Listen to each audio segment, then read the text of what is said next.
Hello everyone. Today in this module we will be studying about biodiversity. Biodiversity is the contraction of biological diversity, which generally refers to the variety and variability of life on earth. It is also defined as the variability within species, between species and between different ecosystems. Therefore, we can say that it is a measure of variability of different organisms in different ecosystems. Biodiversity is an important component of nature and ensures the survival of human species by providing medicines, food, shelter, fuel and many other resources to mankind. In this module, we will be learning about the status of biodiversity, how it is monitored and the documentation of biodiversity. Let's start this module with the status of biodiversity. Biodiversity is defined in the Convention on Biological Diversity as the changeability amongst living organisms from all sources comprising land-dwelling, marine and their aquatic ecosystems and the ecological complexes of which they are a part. This includes diversity within species, between species and between ecosystems. Biodiversity is to describe the variety of life forms, the ecological roles they perform, the genetic diversity they contain. Status of biodiversity indicates its current scenario. It lists the existing species, population structure and their interactions amongst themselves and with the immediate surroundings. It informs the changes happened as compared to previous records and helps in projecting future implications.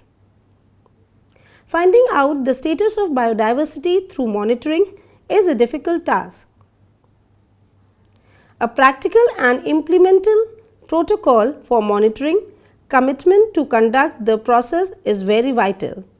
It becomes even more difficult to carry out these activities in countries with rapid economic growth. In many nations, monitoring is simply not complicated. Without relevant scientific facts, the mentioned indicators of biodiversity status remain as an intellectual exercise. These may not be specifically helpful for policy growth and decision making. Many important components of biological divergence are becoming extinct at unprecedented rates, with critical consequences on ecosystem services that are very important for human societies.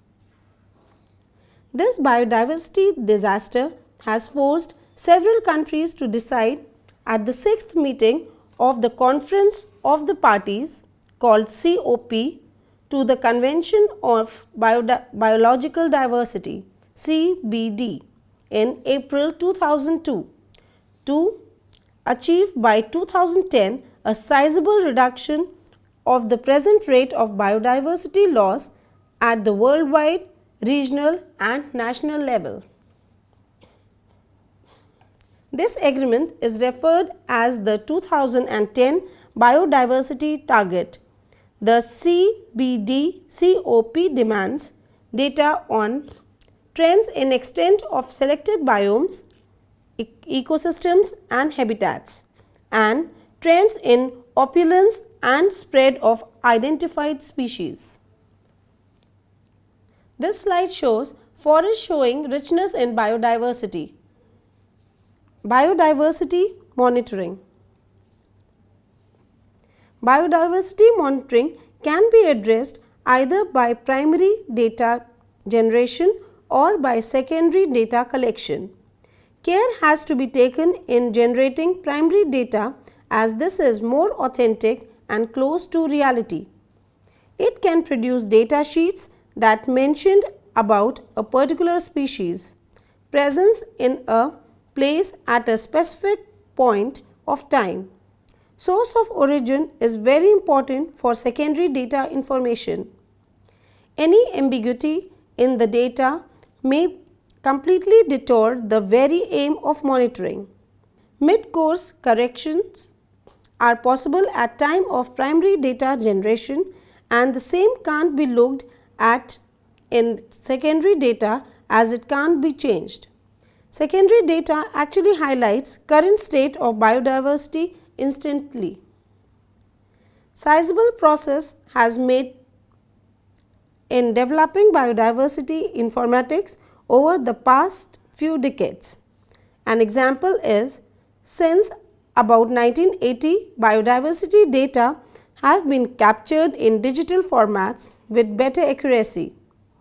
The process of Darwin Core and the Distributed Generic Information Retrieval Protocol (DIGIR) opened the floodgates for data accessibility. Related developments, for example, access to biological collections data, ABCD schema, taxonomic data, base working group, accessible protocol for information retrieval, TAPIR have made the situations better. There are greater than 20 crore biodiversity records available online to research worldwide. Most of this is coming from biodiversity information networks providing direct access to primary ResearchGate data such as the Global Diversity Information Networks GBIF, WordNet,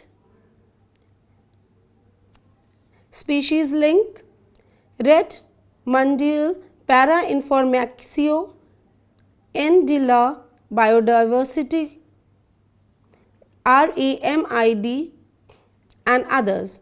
Most of these databases are Europe and America centric.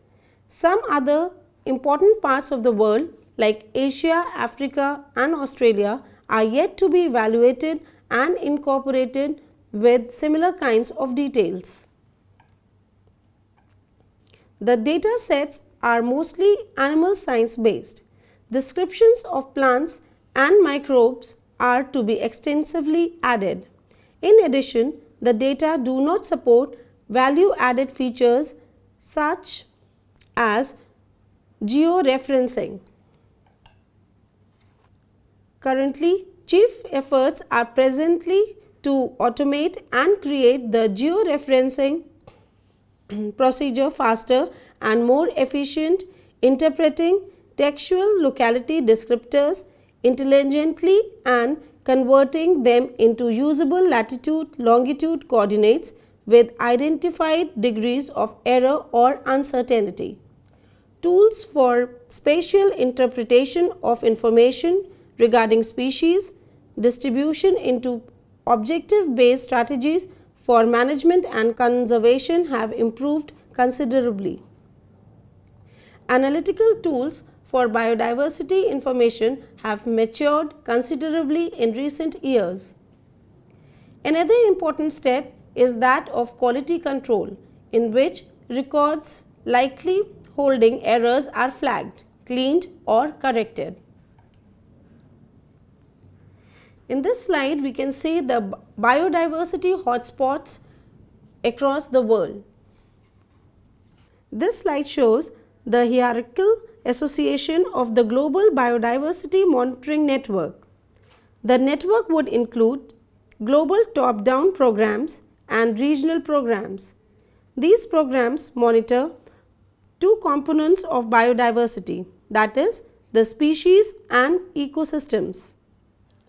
In the global programs, the global sampling of indicator taxa at 2 to 5 years intervals is done. The other shows that global land cover maps at 5-year intervals. In the regional programs, regional monitoring of local relevant taxa is done, and the regional monitoring of particular habitats, for example wetlands, are also done. Previous biodiversity monitoring programs have three major reigns, that is, incomplete taxonomic and spatial coverage, lack of compatibility connecting data sets due to different collection methodologies, and inadequate integration at different scales. Most of the newer monitoring systems are incorporating these issues in their protocols.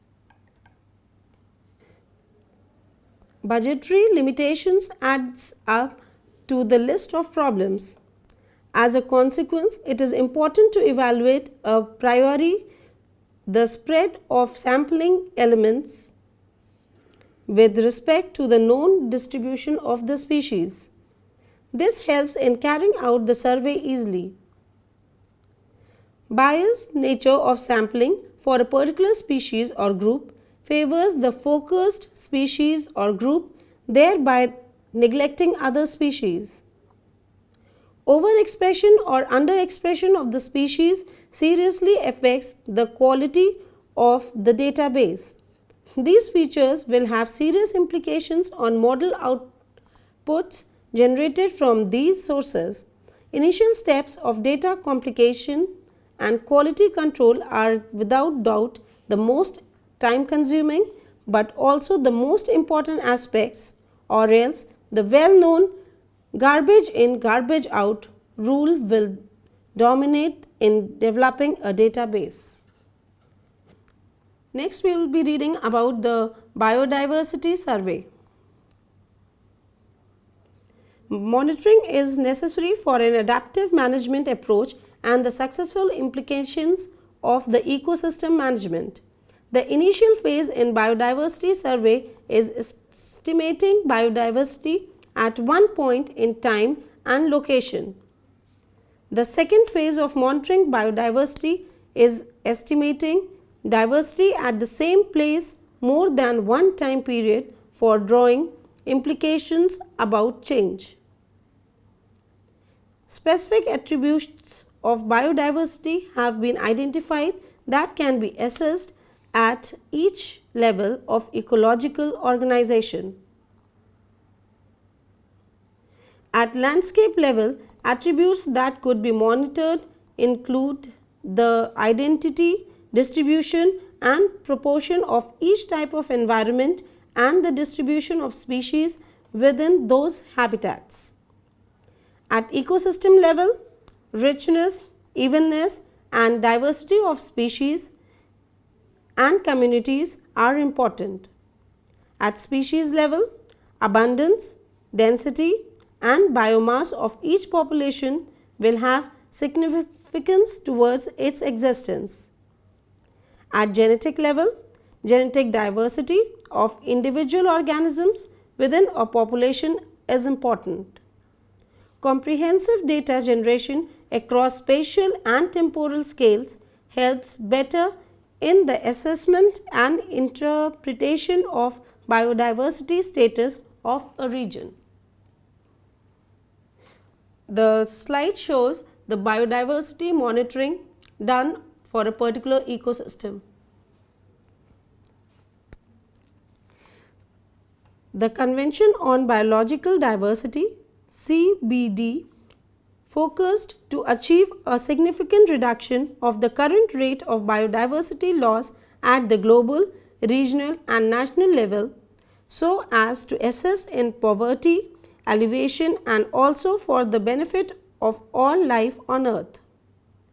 It is imperative to address these kinds of goals.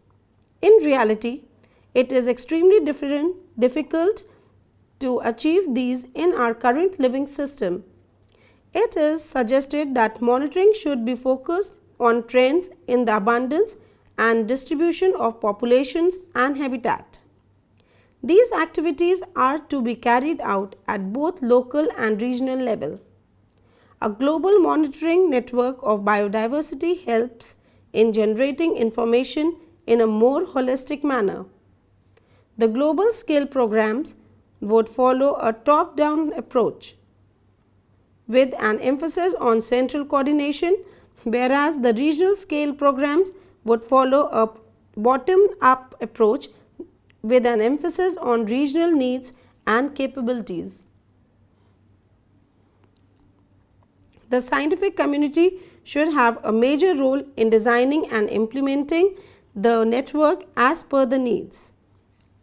These include a monitoring program for the regular global sampling of indicator taxa of biodiversity, a global network of regional programs monitoring indicator populations for terrestrial, freshwater and marine biodiversity, the production of regular and comparable global land cover maps based on remote sensing, a global network of regional programs monitoring habitats that are best monitored or have particular relevance at the regional level.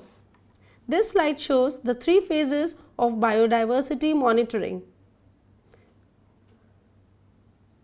That is, the identification of monitoring questions, identification of monitoring methods, and data analysis, interpretation, and management integration.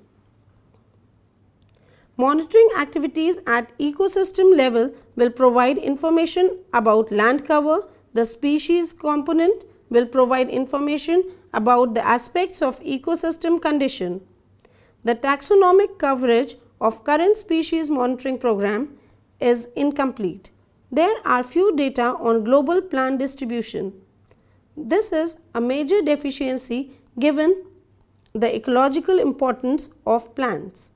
A single snapshot of species distribution is often insufficient to assess its vulnerability fully. To address these issues, the global assessments currently are also compiling information about population trends based on information from experts and available data sets. This slide shows the biodiversity, that is the different vegetation and animals, the flora and fauna, and the human interactions. During the monitoring, vulnerability ranks to target species can be assigned to highlight their extinction probabilities. This helps in giving a focused attention to species that are on the edge of extinction. These kinds of measures also help in managing available resources for monitoring in a judicious manner. The best examples of monitoring programs come from regular regional surveys of taxa, frequently based on the works of hundreds of amateurs. Herbarium samples and natural history museum samples can also be used to create demonstrative assessments of the trends in the distribution of species. Units in area where many accomplished volunteers exist could be sampled every year, whereas the most isolated units could be sampled less regularly. Newer and cost-effective technologies can be included in the monitoring program. Monitoring of ecosystem cover can be done using remote sensing data. Sensor capable of these will give a remarkable impetus to current monitoring programs. Regional evaluation combining satellite remote sensing with on-the-ground monitoring and aerial photography can be particularly important in studying habitats that are best monitored at small scales, such as wetlands and coral reefs. The Global Biodiversity Monitoring Network could develop the provision of data for many of the indicators adopted by the CBD to assess progress towards achieving the set goals for biodiversity conservation. Next, we will be talking about the documentation. Documenting the generated information is very important. It helps in making valuable reports based on the need-based monitoring. Wider dissemination of these assists in bringing awareness about the current status of biodiversity. During documentation, care should be taken that the document does not hold too much amount of scientific and technical jargons. A balance has to be made so as to enable the contents to be easily followable by all the interested groups. Answering the following during monitoring can exemplify the transition going from reasonably straightforward baseline list to complex scenario building. This helps the researcher in exploring various options for action in the field and also in providing policy relevant advice to the lawmakers. They also help in making better documentation. The important aspects are: what are the various elements of biodiversity? Where does the ecosystem species occur? What species of interest, some environmental resource, is found in a particular area or region, whether it is protected area or administrative zone? What environments, ecosystems or some environmental resource exist and where are they found? How are environments being managed naturally? How much is the anthropogenic pressure? Is something, that is species, ecosystem or some environmental resource, changing? By what scale? Is it important? What can be done about it? What will happen if perturbations that like fire, global warming, agricultural activity, natural calamities, etc. disturb the ecosystem? The following inputs can be included in the documentation. To summarize, we can say that biodiversity is an important term which replaces terms like species richness and species diversity, which were used for a long time. It is actually the totality of genes of a particular species in different ecosystems on earth. It is very important to understand the status of biodiversity, the methods of its monitoring and documentation in order to conserve life and biodiversity on earth. Thank you.